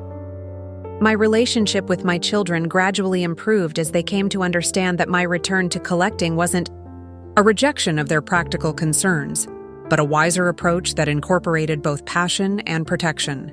Gary admitted that he'd never understood the difference between accumulating objects and building a scholarly collection. Claire acknowledged that her legal training had made her focus on potential problems rather than recognizing genuine expertise. Bruce confessed that his dismissal of my hobby had been based on ignorance rather than informed judgment. "I'm sorry, Mom," Claire said during one of our reconciliation conversations. "We thought we were protecting you, but we ended up destroying something you'd spent your life building. We should have trusted your expertise instead of assuming we knew better." The apology meant everything, but it couldn't undo the loss of my original collection. 43 carefully chosen masterpieces were scattered across the country, many in private collections where they might never be seen publicly again. The Ruby Murphy abstract now hung in a collector's home in New York. The Matthew Robinson landscape had been acquired by a museum in California.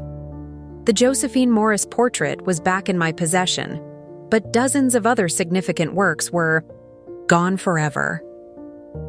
Yet standing in my new apartment, surrounded by the pieces I'd managed to recover and the new acquisitions I was making with hard-earned wisdom, I understood that my greatest treasure had never been any individual painting. It had been my ability to recognize quality and significance, to understand artistic development and historical context, to see value where others saw only surface appearances. That treasure couldn't be sold at estate sales or stolen by ignorant dealers. It was something I carried within myself, something that grew stronger when shared rather than hoarded. The woman who'd once been dismissed as a delusional collector clinging to worthless objects had become the expert whose knowledge protected others from similar disasters. At 75, I had potentially 2 decades of productive life ahead of me, and I'd found work that gave those years purpose and meaning beyond anything I'd imagined possible. The collections I was building now were smaller, but more focused, and my understanding of their significance was deeper than it had been during my earlier collecting years. The phone call from Donald King had changed everything, but not in the way I'd initially hoped. Instead of recovering my lost treasures, I'd discovered that my greatest treasure had always been my knowledge and appreciation for beautiful, well-made objects, something that couldn't be liquidated for financial security or dismissed by people who didn't understand its value. The woman who'd once stood in Mrs. Reed's high school classroom, learning to see beyond surface appearances, was still standing. She'd been battered by loss and diminished by doubt, but she'd survived and found new purpose. The paintings were gone, scattered like seeds from a demolished garden, but the gardener remained, older, wiser, and more determined than ever to help other gardens flourish. My legacy wouldn't be a collection of objects, but a contribution to the preservation of artistic knowledge and the protection of collectors who shared my passion for recognizing beauty in unexpected places. That was a treasure worth more than $50 million, a collection that grew rather than diminished when it was given away. Up next, you've got 2 more standout stories right on your screen. If this one hit the mark, you won't want to pass these up. Just click and check them out. And don't forget to subscribe and turn on the notification bell so you don't miss any upload from us.